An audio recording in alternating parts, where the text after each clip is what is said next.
Welcome to Writing Effective Grant Applications with RDA. My name's Zach McCrindle, and I'll just be going through some hints and tips to hopefully try and improve your grant writing capacity.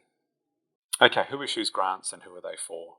Usually government entities issue grants. They can come from federal, state and local governments as well as non-for-profit organisations such as Foundation Barossa. Government issues grants to support usually two cohorts. Businesses, which includes everyone from sole traders right the way through to the bigger players, bigger end of town, multinationals, and communities and community groups. What is grant money used for and why is it given? Usually grant funds are for businesses to help relieve pressure due to an event that's compromised an industry or a region. You can think about COVID probably being the more recent version of that, or bushfires, or drought or floods, for example, that have happened. The other opportunity that grants look to realise is increased economic outcomes happening more quickly or even at all.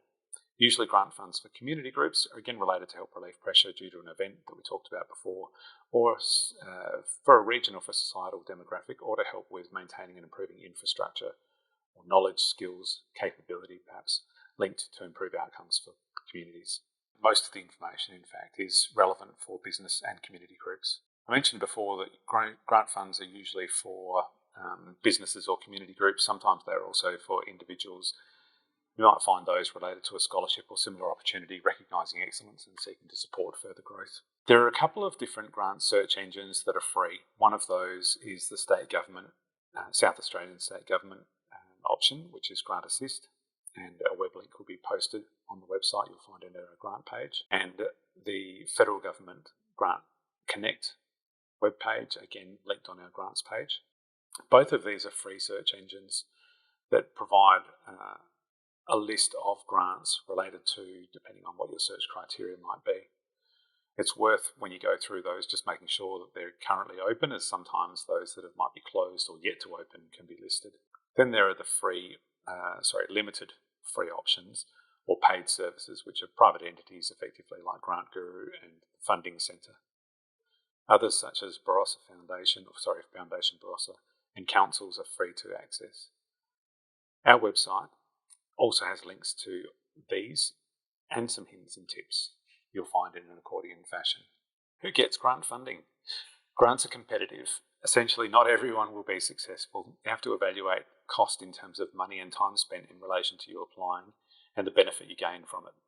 For example, if there was a $300 grant coming up and it's going to take you 5, 10, 20 hours to put in that grant application, is it worth your time? It is free money, but there are conditions such as sunset clauses, clawback clauses, milestones, all these confusing words. There's more on this later.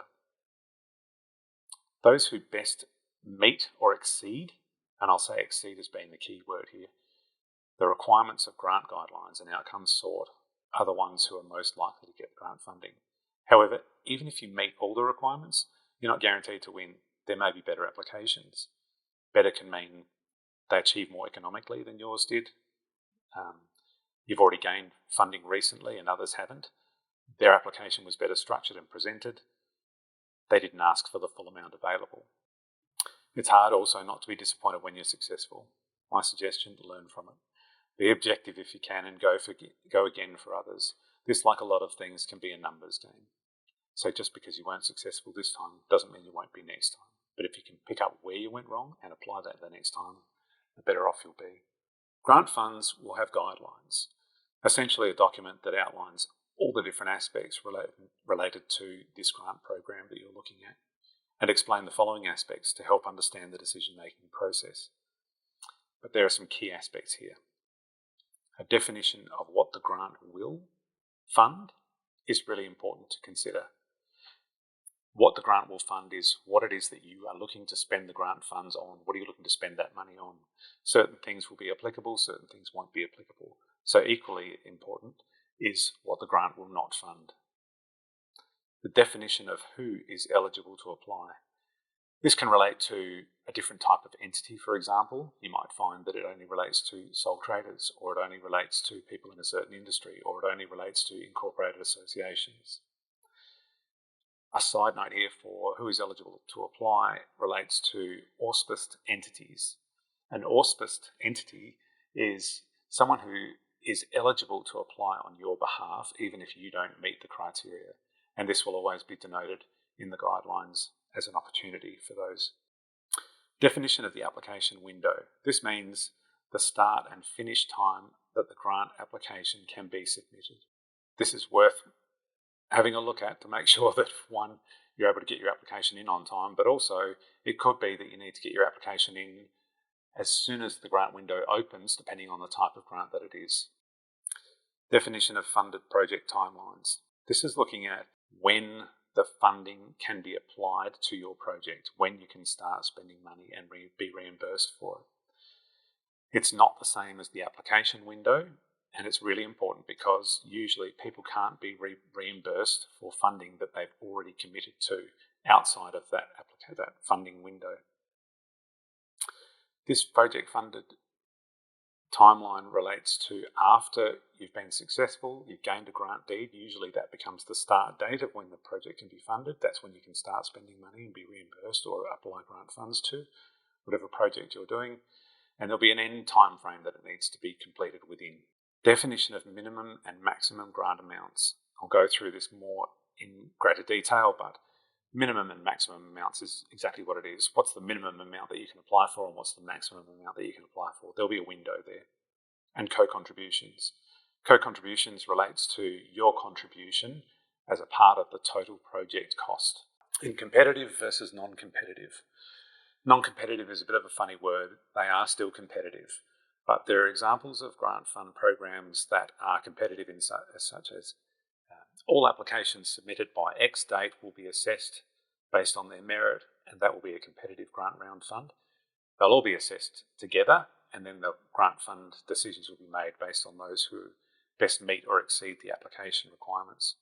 Non-competitive relates to perhaps there's a window where it says applications will be assessed on a rolling basis, so that they're open all of a sudden, you can apply, and as long as you meet the criteria, chances are you get funded until the funds run out. So you're not essentially competing with everyone that's in the same batched process that you are applying for, as long as there is enough funds to cover everyone's application at that point in time. Do I do this myself or do I pay someone? There's no requirement for you to pay a third party to do a grant application on your behalf. The assessing bodies will treat yours just the same as if they were done by yourself or if they were done by a third party.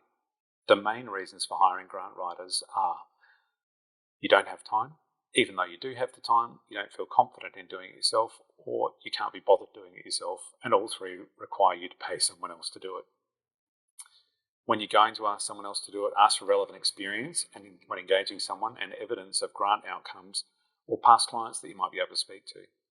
Writing grants is a skill, and putting together a good application will take time and reading and rereading the guidelines in your application. Really good grant writing capability, I've noticed, comes from the thinking along the same lines that lawyers put things together. They structure things really well. They make it really concise and easy for the reader to understand exactly what you're trying to communicate. So even if you're going to write it yourself, have someone else read your drafts who is impartial and can give you feedback to improve it. We at RDA are happy to help here also, pending our availability and time. If doing it yourself, give yourself more time than you need and prioritise. What to consider in prioritising aspects of a grant application. There may be aspects of a grant application that are reliant on third parties supplying you with information. These should be a priority, ensuring you give deadlines and follow up with those third parties. So as an example, council or state government development approvals are a third-party document that you may be required for you to apply for a grant application. That's going to take a bit of time, but it's definitely something that you'd need to prioritise in terms of being able to apply for an application. Qualification evidence may be something, evidence of funding. It could be evidence of funding in the terms of a bank loan, for example. Quotes for services, if you think about playground equipment, for example, going into a park, you're going to need to gain not only the quote for the playground equipment itself, but for the equipment to be installed and the land to be cleared. All those are third parties. Quotes for services being done. We just talked about someone installing a playground equipment, but it could be an electrician or another tradesperson, for example. Economic modelling. I've got this in bold for reasons that RDA conduct economic modelling. I just wanted to highlight that, but also councils can do economic modelling for you. And I've also bolded the last one there, letters of support. Again, this is something that RDA and other third parties can do for you as well. And in the middle there, I've got financials, past and or projected, which obviously refers to your accountant. I say get these enacted first. Make sure these are actioned first, because you're reliant on someone else providing you with that information. The other information that you need to put into a grant should be information that either is going to take you a bit of time to put together that you can do yourself, or it's at hand. This is an example of a letter of support that we've put here together at RDA for someone. I've made this up completely. There's nothing wrong with this letter of support. It talks about what the project title is. It says who it's from. It's saying that we're pleased to support the applicant's name. You can see that there's some personalisation given to this, and the application they're submitting to, talking about the funding entity, the grant name, saying we're supportive of the proposal, and as an example in this case, local creatives for this program through workshops, presentations and mentoring locally with some of the outcomes that they're going to achieve by doing this project. Said if they're successful, we look forward to continuing to work with them, and if they have any questions, to contact the CEO. There's nothing wrong with this letter of support, but the next one that I show you indicates the differences that you could make to this letter and why that would be useful in a grant application. So here we have a letter that says essentially the same things that the previous letter said, but it goes one step further. It talks about the project aligning with RDA's top priorities, its strategic alignment with what we want to see happen in the region. It talks about the other aligned benefits of the event, relevant to what the guidelines want to see, what the grant funding program wants to see. And it also talks about state or federal government initiatives or strategies that this project aligns with as well. So what we're doing is we're aligning it with the different relevant third parties' strategic intent for the region and how this project that you're looking to do aligns with that, where it makes sense to. And what it does is it tells the person who's looking to assess the grant program, here's exactly how this project aligns with what the grant program is looking to achieve. And by doing that, you're kind of taking the work off them in terms of drawing the parallels. How does this project fit the grant parameters or fit the grant outcomes that we're looking to achieve? Most times, grant letters are going to be something that you're asking a third party to do. And to the extent that you can actually guide them or write certain parts of it for a third party is going to be useful, because if you leave it up to a third party, and I've seen it where the third party will say, yes, we're supportive of X project or this person gaining this grant to be able to do whatever it is that they were looking to do. But it doesn't help identify how it aligns with different aspects of regional strategic priorities, council's priorities, state government or federal government priorities, or the grant program. This is essentially just a bit of a checklist of the different steps that you go through in putting together a grant application. So the first thing is worth identifying whether this is an online hard copy, form or no form application. Most of the state government and federal government applications now are online forms, but you'll still find that council, for example, may have a hard copy form or an online form. Or there may be no form at all when you start to look at smaller entities that are issuing grant funds. It may just be that they're asking questions and want you to respond to those questions on your own Word document, for example. My suggestion is the next step to print out and save soft copies of the related documents. Saving soft copies and printing them out gives you a really easy reference tool in being able to write the application and refer to those guidelines to make sure that you're still on track. Are you covering all the bases that you need to? Have you got all the documents that you need to include? Scope your project. Every one of the grant projects that I've seen generally is related to a project. That means it has a start and a finish date to it. It's not an ongoing program as such. There'll be a finish date to it because the grant programs themselves are only funded for so long. Check for alignment with grant parameters just to make sure that your project fits what it is that the grant is looking to achieve. And it's equally important to work out what it doesn't. If it doesn't fit, that's a good thing because you've saved yourself time. No good trying to make something fit that actually doesn't fit at all, because the grant assessors will see right through it. But if you can make sure that your project fits with the grant parameters, that's really important. It'll save you a whole heap of time. Contact those third parties. Remember, we talked about getting in contact with third-party providers to supply documents to you that are important for your grant application. Then you can start writing your draft.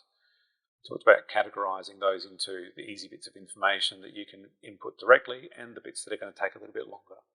Review and get others to review. Reviewing yourself is important, but sometimes it's hard to see where your mistakes might be. When I said contact third parties, I think it's always good to follow them up and not rely on them to come back to you. So as soon as you've sent off that request for information from a third party, put your own reminders in your own calendar to make sure that you're following up with them and getting those documents in the time frame that you need them. And the last bit is to submit. Minimum, maximum grant amounts and co-contribution calculations. As I mentioned earlier, grants will usually have a total, minimum and maximum amounts as well as co-contribution figure, which may or may not include in-kind contributions. In-kind is where there is no payment to a third party or payment to someone to achieve a certain outcome, but it's a service provided where they're doing it gratis, or maybe the skills are in-house and you're providing that as part of the project. You still need to put a value on those in-kind contributions so that they're seen as a co-contribution with a dollar value next to it. So an example would be, let's say the grant program has a total pool of funding of $5 million. That's all the grants that are going to come out of this application program are going to total $5 million, no more. The minimum amount that you can apply for is $20,000 and the maximum amount that you can apply for as a grant is $100,000. The co-contribution is 1-to-1, or sometimes written as 50-50. This means that you need to tip in the same amount that the grant funding body is going to tip in. Give you an example. Your project has a total value of $40,000. That's your project total value. With the co-contribution ratio, it means that each party, yourself and the grant funder, will be looking to put in 50% of that $40,000 each, which means you each need to put in $20,000. The minimum amount that you can apply for is $20,000.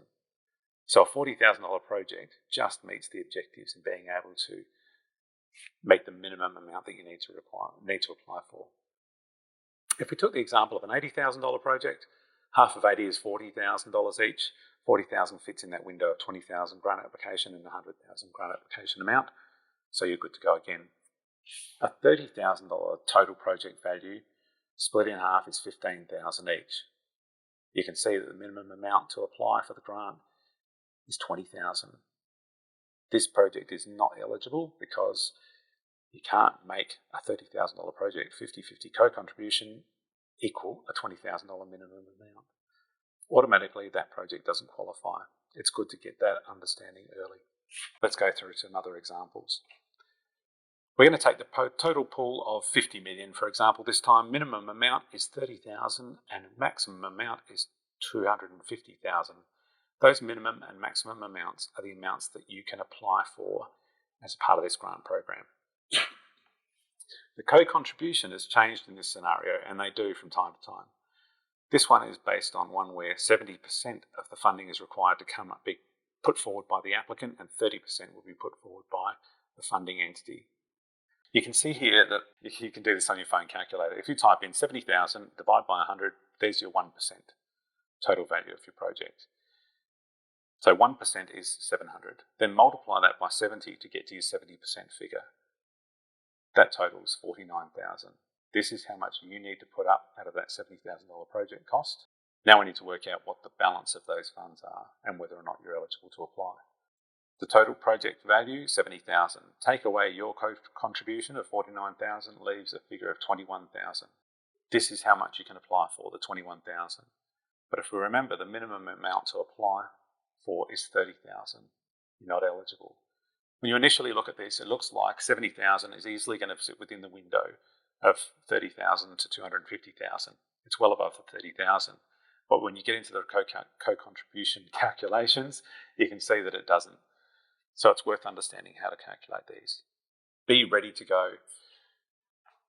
Sometimes grant applications, the windows for them open up and they close a month later.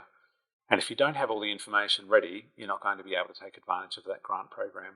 Sometimes you might have a project that you think, I'd really like to get that done in the next year or two. That's one that could be worth trying to get ready to go, waiting for the grant opportunity to come up. It's no good doing putting together information for a grant opportunity when you need to get the project done now. If it's more urgent, forget about it. But those things that can wait, maybe you're looking to achieve over the next 2 years or 3 years, those are the ones that are worth putting together where you're ready to go, ready to apply, and it makes it less work for when the opportunities do come up, means that you can get in early. So how can you be ready if you don't know what a potential grant is seeking?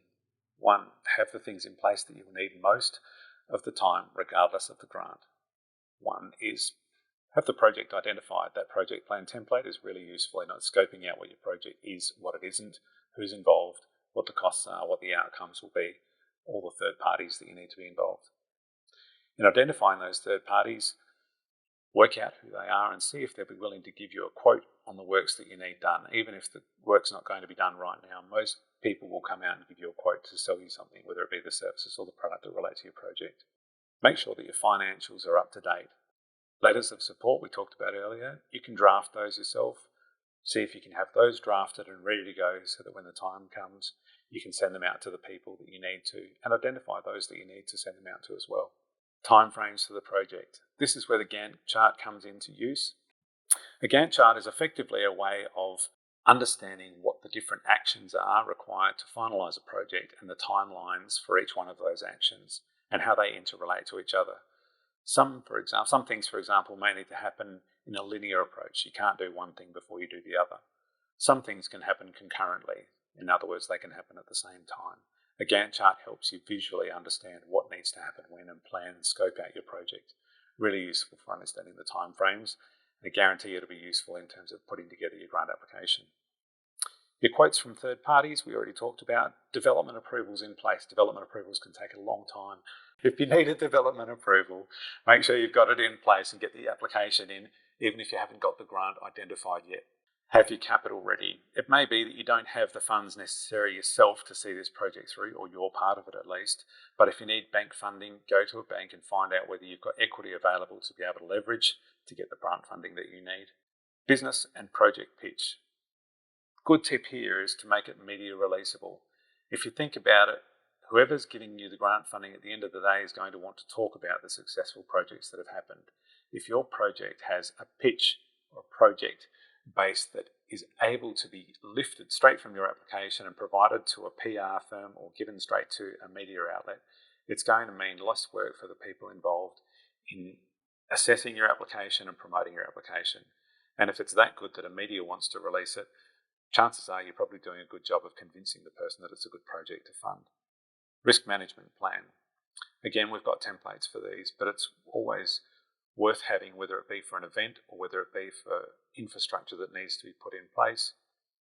Risk management plans are going to be asked for. Team and organisational structure. It may go without saying that most places will have an org structure, but if you don't, especially if it's a community group, it's worth putting one in place because it's an easy reference tool. And chances are it'll get asked for. Have the time, money and resources you need to achieve what you propose. Talked about this briefly before, but if you're successful, you're going to need to follow through. If you don't achieve the grant program, the project that you said you were going to achieve after you've been granted the money, the next time you go to apply for a grant application, that same entity will remember that you're not really reliable in terms of being able to follow through with what you say you're going to do. It'll impact the chances of being able to get grant funding. The people issuing the grants want to see the projects proceed. They want to see them successful.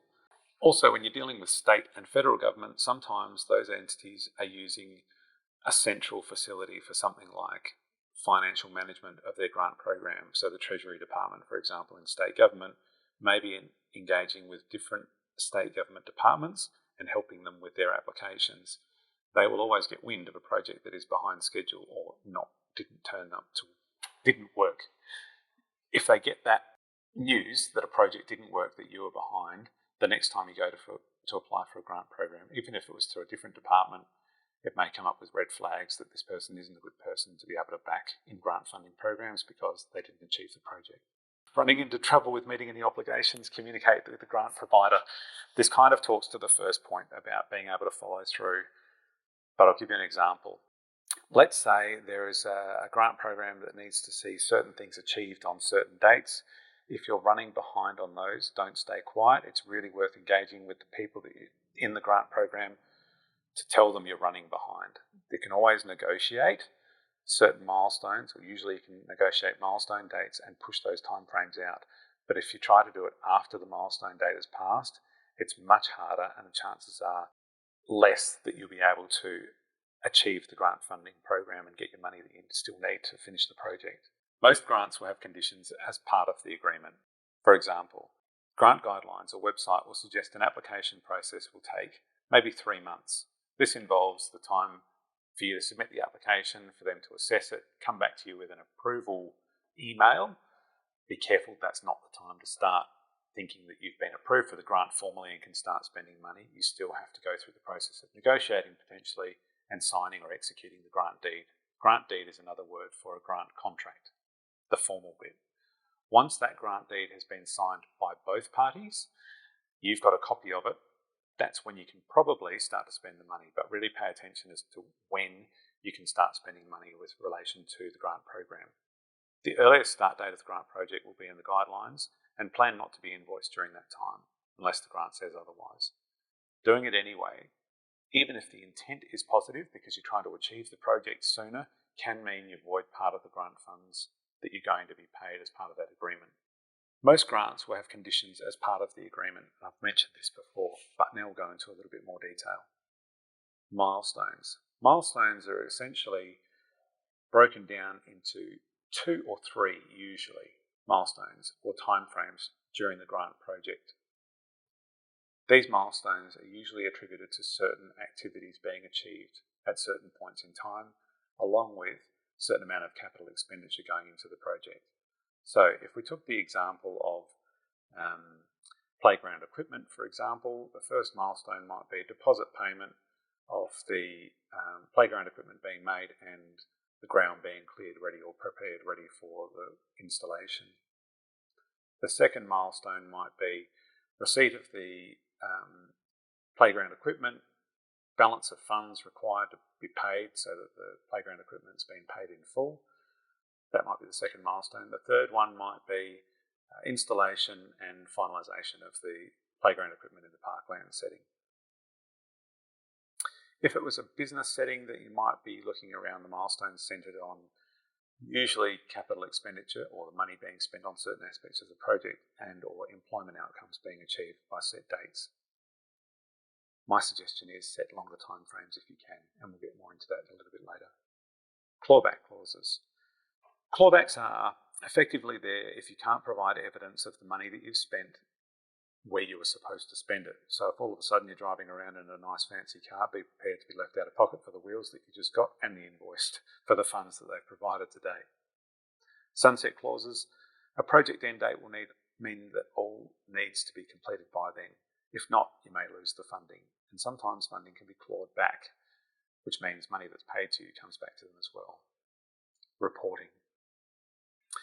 Reporting is a part that's going to mean evidencing usually the milestones with regard to a grant program. That means talking about evidencing your invoicing. Evidence is an invoicing. It could be your transfer of bank funds from your account to another account. It could be photographic imagery of whatever it is, playground equipment being installed, for example. Or if it was business to do with employment outcomes, it might even be HR records regarding your full-time equivalent employees that you're going to increase by as a result of the project being completed. All those reporting aspects and milestones require time, money and resources. So make sure you have those to be able to achieve not just the project, but also make sure you're feeding back to the funding entity the information that you've done, what you said you were going to do, by when you were going to do it, by when you said you were going to do it. Most funding is retrospective and may even ask for you to outlay your contribution first. This means you pay the money out and then you need to provide evidence, as in the invoicing and the bank transfer evidence. Then you get the money paid back into your account to reimburse you for that money that you've already outlaid. This means you need to have the money up front ready to be able to put into the project first. Sometimes you can leverage the same amount of money to achieve the full outcome. I'll give you an example. A grant fund program might say there's a $9,000 project that you've put together and you've been successful in getting the grant, and it's 100% funded by the funding entity. However, it's retrospective funding. If you were able to break down that $9,000 total cost into, let's say, 3 lots of $3,000 milestones, if you've got $3,000 in capital, you could pay for the first milestone, get reimbursed for it, use the same $3,000 to pay for the second milestone, reimbursed for it, and again with a third. So you've leveraged the $3,000 capital that you've got for a $9,000 project, even though the funding entity is the one that's provided 100% of the capital.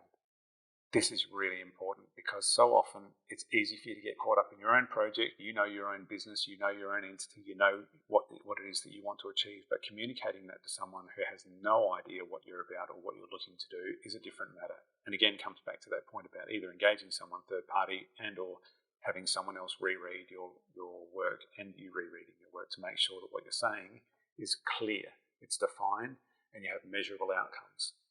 Think about an elevator pitch, for example, when it comes to talking about the project and talking about your entity. It's not just talking about we were established in this year and this is what we do and this is why we do what we do. Talk it up.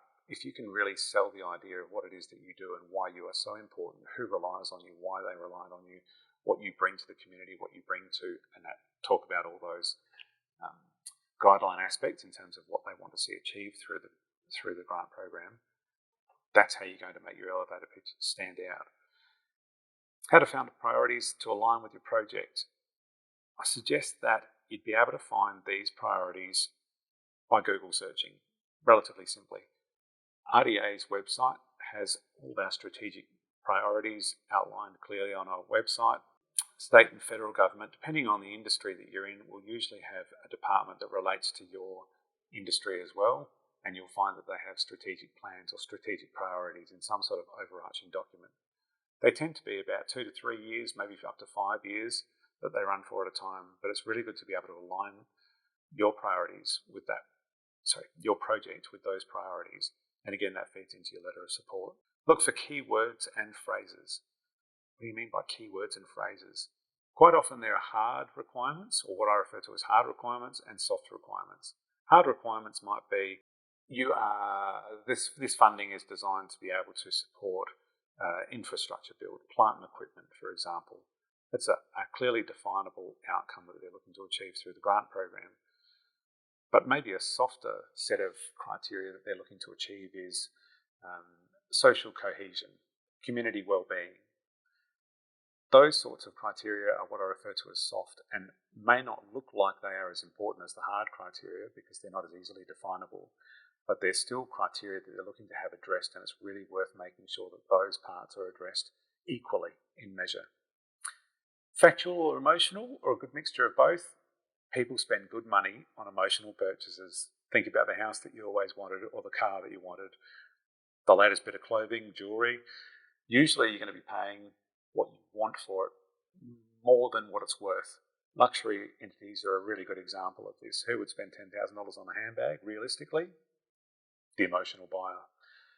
Emotional sell in terms of grant pitching is just as important. If you can get someone buying into what you want to achieve and why it's so important because they're emotionally invested in it, you've sold it to them really well, you're going to get yourself a fair way down the track in achieving a grant outcome. So do you treat it just like a sales pitch, or do you just focus on what it is a bit more?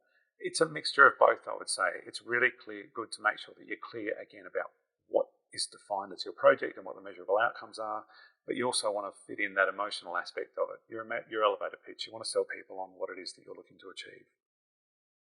Should it look pretty with images and infographics? If you're going to start doodling around the outside of a page on a hard copy application with pictures of flowers and things, it's probably not going to sell it. But if you have a rendered image of a finally constructed bit of playground equipment in situ, gives the person who's assessing it a bit of an understanding about what you're hoping to achieve and helps with that selling part. So I'd say it really depends on what it is that you're looking to include and whether or not it's even something that can be included in your grant application. But if you've got rendered images of something because there's going to be a physical change, then it's worth doing. Here's a couple of examples of project briefs that are put together. This is just a pretend association and a pretend project that I've put together. I'm really looking to try and,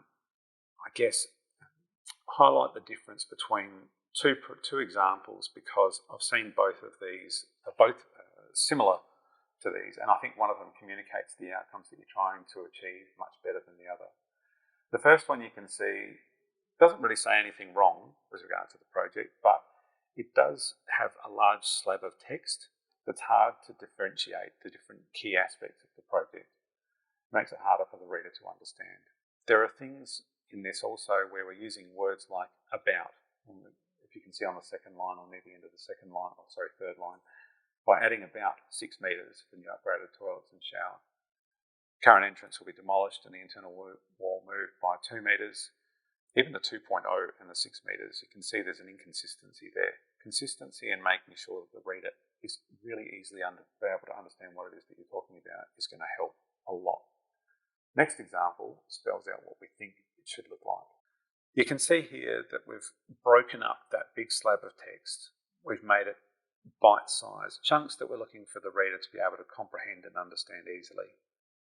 We've listed the project comprising of 3 aspects, and then we've listed those 3 aspects and numbered them 1, 2, and 3. We haven't just talked about an about figure. We've said adding exactly 6.2 metres for a new upgraded toilet block, including that. And we've talked about why it's important. It was designed to meet Code 1.2.3, the OHS compliant, and support Make It Up Council Disability Access and Inclusive Plan 2020 to 2030. So we've talked about how, again, it relates to why it's important that this project gets undertaken. We've broken it up into bite-sized bits of information. We've backed it up with this is needed based on what the council needs it or another third party needs it. We've also talked about the inclusive aspect of this here in the community, and it relates to a lot of community-based projects where they're looking to see biggest bang for buck.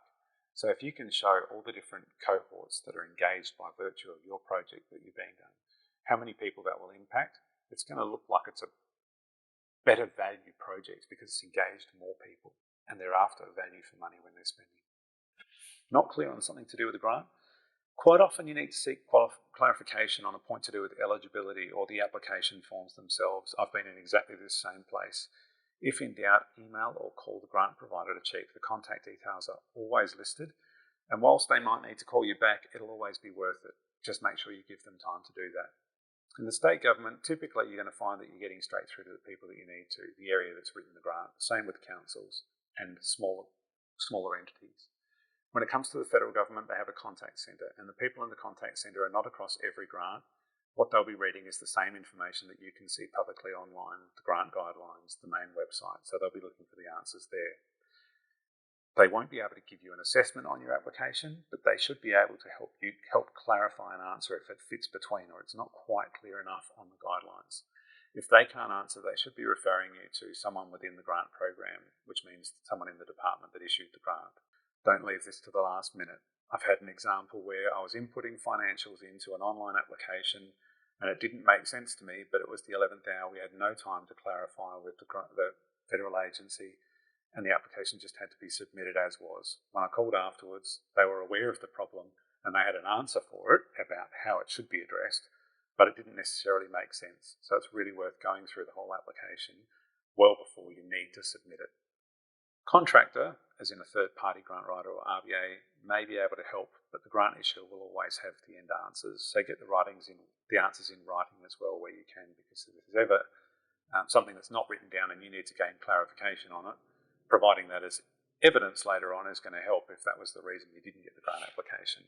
I can't imagine that being the case, but I always think it's good to get it in writing. An example of checking timelines. I took this screenshot of the Stronger Communities program, round 8. And it says pretty clearly that it's open and it closes in 51 days. The closing date at the time that I took this was 51 days away from the 10th of May. In the smaller text just below that main heading there, Stronger Communities program, it says that the program provides each of the 151 federal electorates with $150,000 to fund small capital projects. Federal MPs identify potential projects and invite applications from their electorate. So because there was a process that needed to happen there, I thought I'm going to call the MPs and just check to make sure that this deadline is the right time for them as well. When I called them, I found out that actually their process was an expression of interest deadline, with a deadline where the date was much sooner. And by the time I'd called them, there were a matter of a few days left in order to be able to put your EOI in, be selected by the MP, and submit that through to the federal government then coming back out to the people who are looking to apply for the grant, notifying them that they were eligible to now apply for the grant. That application needed to be in by the 10th of May, not the expression of interest and all the work that had to happen in between those two timeframes. The reason that it wasn't publicised on the website is because different MPs were able to issue a different deadline date for their EOIs. So it was a bit hard to put every different MP's EOI closure date on that one website, but it shows that it's really worth checking to make sure when things are due, or if you have a question about something, to fact check it. These are the MP's offices in our region. You can see the websites and email addresses for each of the MPs that operate in the Gawler, Light, Adelaide Plains and Barossa region that our RDA operates. And if you're not sure, you can always check the AEC website to find your MP or electorate. When I was speaking with some of these MPs, they also said, email us. They were looking for those who were looking to go for that grant program to email them to say, this is a project we wanted to get funded. Even if you've missed out, if there's another round, they'll be sure to notify those people that a new round is coming up if there's another round. So it's worth getting in touch with them, letting them know about what your project is, because you never know where the next funding might come from, especially if it's in federal government or state. Tips that will save you. Most of these we've run through already, but I thought it's also always worth going through some tips just to help you make sure that you're not going to get super frustrated by going through this process or get to the end and realise you're not eligible. Save copies and print out the application form, guidelines, etc. These are easy to refer to and allow you to communicate and refer to easily.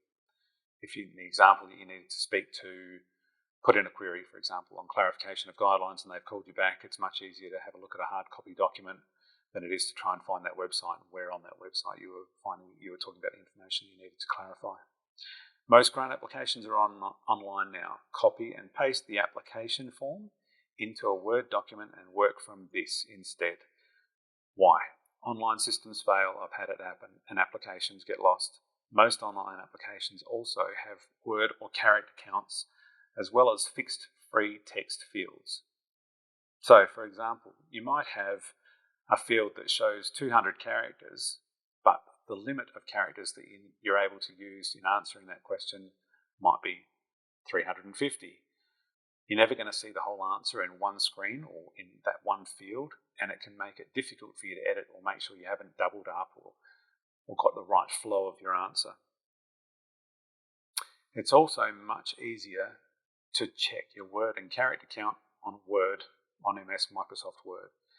You can do that simply by highlighting the text and going into the word count section.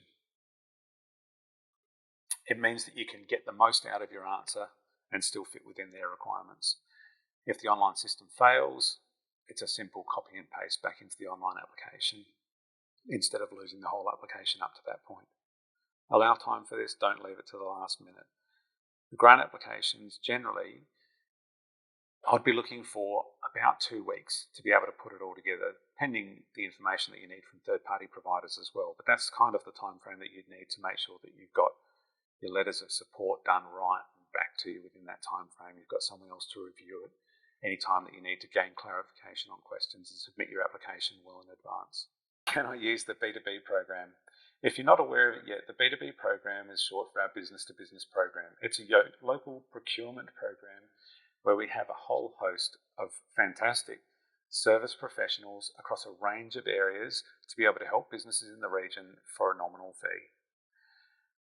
Ideally applied to SMEs in the region if you're looking for support, whether it be on a cost accountant, for example, someone to help write your grant, website, marketing, legal, planning, you name it. There's a whole range of local service providers that are available through this program. Essentially what it means is that you pay $55 co-contribution from your side, we tip in some of the money, and the service provider tips in an hour of their time to give you a total of 3 hours of their time at a heavily reduced rate effectively to help get you started. And there's a number of these service providers that will help you with regard to different aspects of a grant application program. So yes, you can. Just get in contact with us at RDA to find out how to do that and who might be available to help you. Negotiating the deed. This is something that most people don't think they can do and may usually apply to the larger commercial-based grant programs, but you can negotiate the grant deed. There are certain aspects or certain times where commercial in confidence is important, and grant deeds will need to be published on state government, federal government websites because they are FOIable or Freedom of Information accessible. If you've got information in there that relates to something that is commercial in confidence because you're an ASX listed company, or you've got a client who needs you to keep this information quiet, or maybe it's really important from a business strategic perspective that your competitors don't know what's quite going on, you can request to have certain information redacted or blacked out from that public posting. And it's worth thinking about this in advance because once it's up, it's done and it's out there. Milestones. I've got a phrasing in here saying build in the fat. I'll give you an example. Let's say your project timeline that you can use for the grant program is 12 months, and you've got a project that can be achieved within 8 months. And it might be that bit of playground equipment again, for example. If you have 3 different milestones to be achieved within that 8-month period, but the grant program allows you to take up to 12 months, my suggestion is push each one of those milestones out. Even if you think it can be achieved by a set date, give yourself a bit more time if you can to push each one of those out. The reasons for those are 2. 1, trade services and other services or other third parties that you're reliant on could be delayed for one reason or another, and COVID is a really good example of showing how that can take place. The other one is that it's much easier to go back to the grant funding provider and say that you've been able to achieve something on time if you've pushed the time frame out, or you've achieved it earlier. They're going to be happy to hear that than I wasn't able to achieve this one on time and they need to renegotiate the grant deed. There's more work involved in renegotiating a grant deed. So you're not only doing yourself a favour by making yourself look good by achieving the grant milestones much earlier, but you're also committing to being able to save everyone time in renegotiating a grant deed should you be running a little bit late. Monitoring and recording outcomes throughout the project to ease the burden on recording. If you can keep this information as you go and just update different aspects of the project, simple one-liners just to help remind you so that when the final report comes, if there is a final report, it means that you're not trying to think back over an 8 or 12-month or longer period of time. Commercial in confidence and what will be asked of you.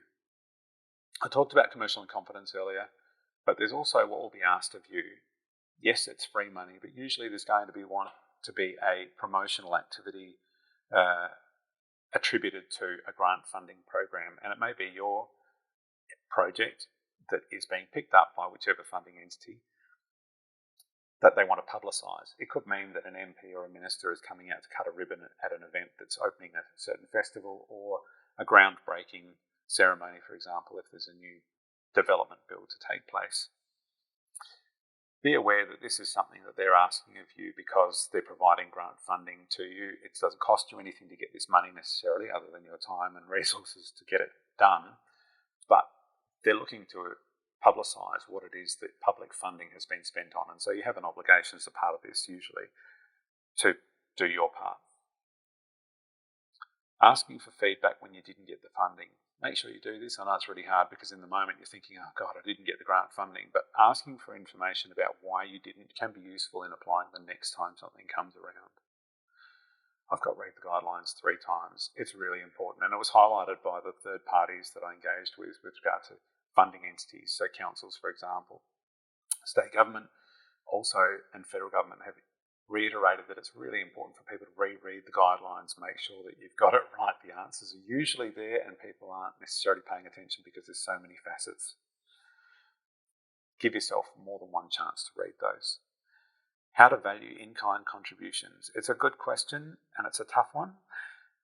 I'd say that in-kind contribution really can be valued by the service that's being delivered. Essentially, you could go and get a quote for the same service to be delivered by a third party. There's a good way of understanding whether or not what that in-kind contribution would be valued at within your own organisation. Or if you know what the market rates are per hour for whatever it is that's being delivered, you can just extrapolate that yourself for the time you think it's going to take for that in-kind service to be provided. Hopefully we've covered the information that you were hoping to get out of this session. If we haven't, please feel welcome to contact us at RDA for a further chat. Or if there's a particular grant that you've identified that you'd like to consider going for and you've read the grant guidelines, again, you're welcome to contact us and we'd be happy to help you to see if we can help move that along for you. Thanks for your time today. Good luck.